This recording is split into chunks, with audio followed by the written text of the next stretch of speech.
Pestian, pasar kenapa udah kemarin juga ke sini.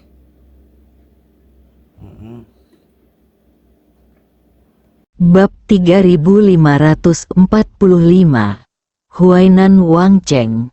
Suatu hari kemudian, Ye Chong menginjakkan kaki di tanah kota Nanwang di Huaixi. Udara di sini agak lembab, dan matahari bersinar menembus awan di jalanan yang sibuk. Kota Nanwang adalah kota dengan sejarah panjang, dan juga merupakan tempat yang tepat di mana petunjuk titik lampu pemicu jiwa. Ye Chong tahu bahwa untuk menemukan lampu pemicu jiwa, dia masih perlu menjelajahi setiap sudut kota. Ye Chong menemukan tempat untuk beristirahat hari itu.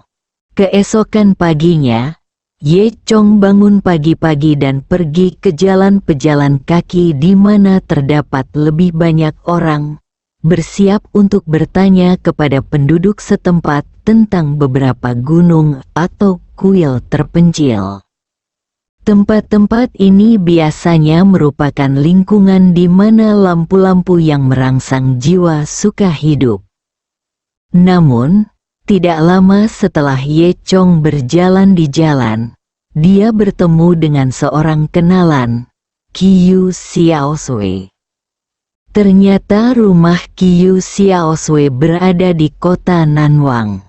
Ye Chong tidak menyangka akan ada kebetulan seperti itu.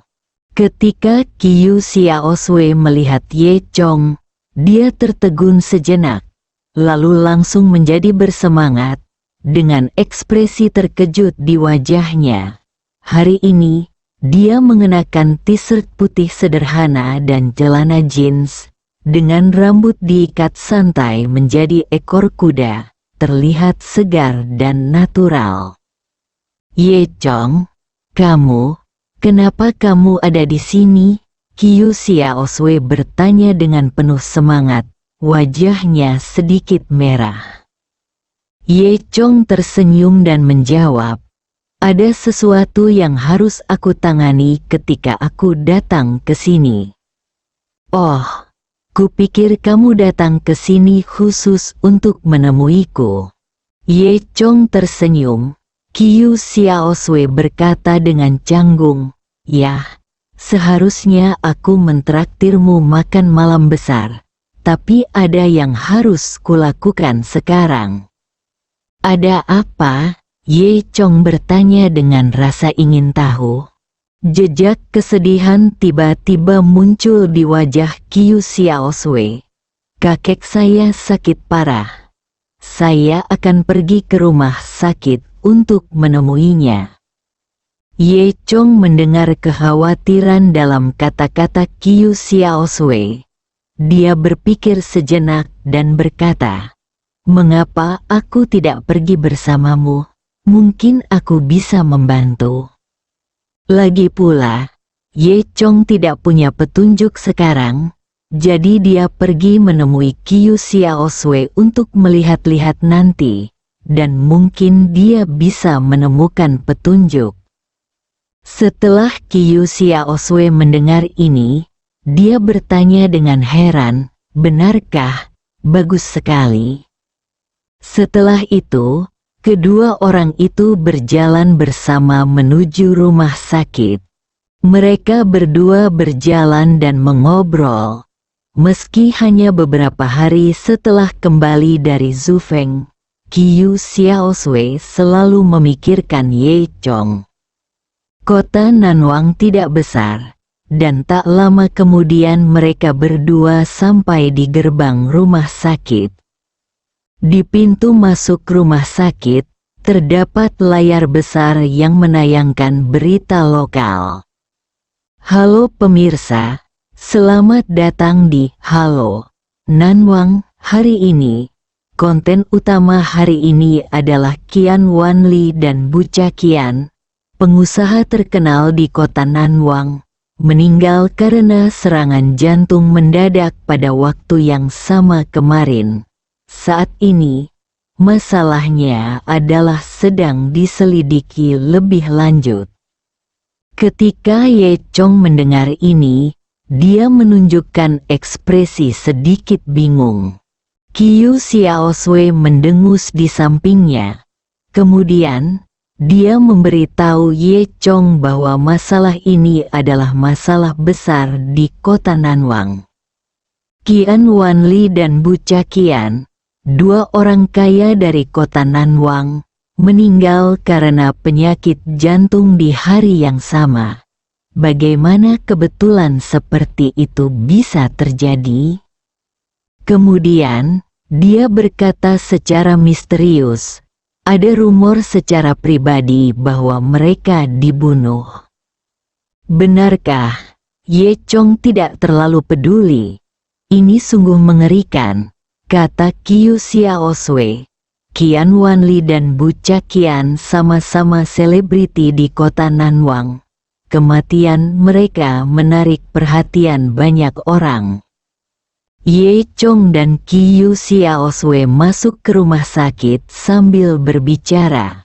Dia bertanya kepada Qiu Xiaosui dengan santai, apakah ada yang tahu siapa yang melakukannya? Qiu Xiaosui menggelengkan kepalanya. Dikatakan bahwa dia adalah tokoh besar yang tidak mampu disinggung oleh seluruh kota Nanwang. Tampaknya ini ada hubungannya dengan keluarga Ma.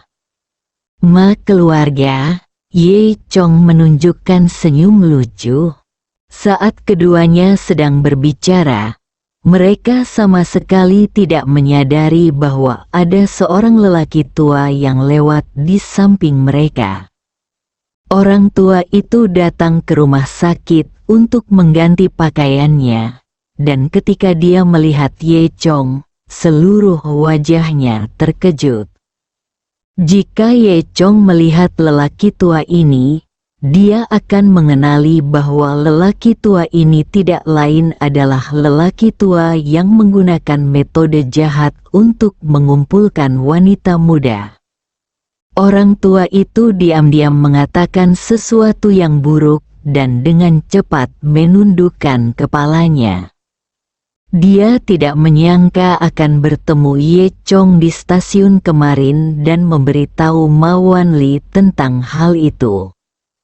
Hasilnya, hari ini, saya bertemu Ye Chong lagi.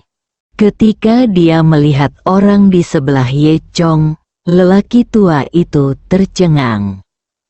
Bukankah ini gadis dari keluarga Qiu? Lelaki tua itu berpikir. Mengapa dia bersama Ye Chong? Orang tua itu tahu bahwa Ma Wanli tertarik pada gadis ini.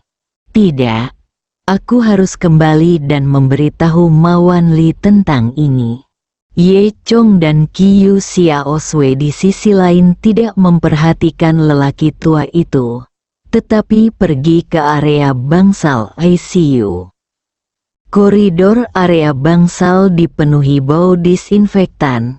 Sesekali perawat dan dokter bergegas lewat. Qiu Xiaosui membawa Ye Chong ke bangsal kakeknya. Di bangsal, seorang lelaki tua berambut putih sedang berbaring di tempat tidur. Wajahnya pucat dan matanya tertutup rapat. Dia terhubung dengan banyak instrumen dan sedang memeriksa tanda-tanda vitalnya. Di samping ranjang rumah sakit, seorang pria paruh baya gemuk sedang merawatnya. Ini adalah ayah Qiu Xiaosui, Qiu Donghai. Ayah, aku di sini. Qiu Xiaosui membawa Ye Chong ke bangsal. Qiu Donghai mengangguk, memandang Qiu Xiaosui, dan kemudian memperhatikan Ye Chong, siapa ini? Qiu Xiaosui memperkenalkan, ayah, ini yang aku katakan sebelumnya, Ye Chong yang menyelamatkanku. Aku tidak menyangka dia ada di sini juga. Mendengar ini, Mata Kiyu Donghai bersinar dengan sedikit kelicikan pada awalnya, tapi dia segera pulih. Tatapan licik di mata Ye Chong sangat jelas. Kiyu Donghai berpikir bahwa Ye Chong muncul saat ini untuk mendapatkan keuntungan. Ye Chong tersenyum dan tidak peduli. Terlihat bahwa Kiyu Donghai ini juga merupakan orang berpangkat tinggi di daerah setempat. Pantas saja Kiyu Xiaoswei mengetahui begitu banyak informasi orang dalam. Saat ini, Kiyu Donghai mengangguk dan berkata kepada Ye Chong, "Ternyata itu kamu, anak muda. Terima kasih telah menyelamatkan putriku. Namun, aku benar-benar minta maaf. Aku tidak bisa pergi sekarang dan tidak bisa membantu kamu secara pribadi." Ye Chong menjawab sambil tersenyum, "Tuan Kiyu terlalu sopan.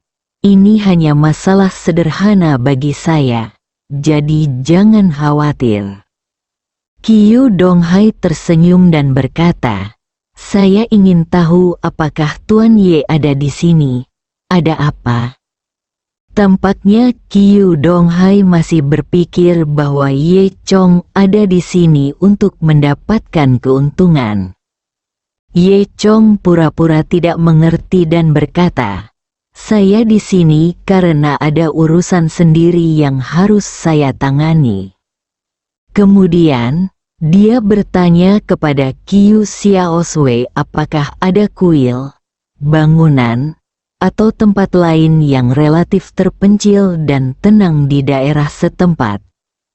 Kiyu Xiaoswei berkata bahwa memang ada suatu tempat, di pegunungan tandus di pinggiran selatan, terdapat kuil Donglin. Ye Chong berkata dia akan pergi ke sana dan melihat-lihat. "Bagaimana menuju ke sana?" Ye Chong bertanya. Kiyu Xiaoswei berpikir sejenak. "Ini cukup bias. Bagaimana kalau aku pergi bersamamu nanti?" Kiyu Donghai tampak sedikit tidak puas saat melihat sikap positif Kiyu Xiaoswei. Tapi dia tidak menghentikannya. "Oke. Bagaimanapun juga, aku adalah dermawanmu, Xiaoswei. Kamu boleh pergi bersamaku. Lalu kamu pulang lebih awal dan biarkan ibumu menghiburku," kata Kiyu Donghai. Secara khusus menekankan kata-kata "pulang lebih awal" bersambung.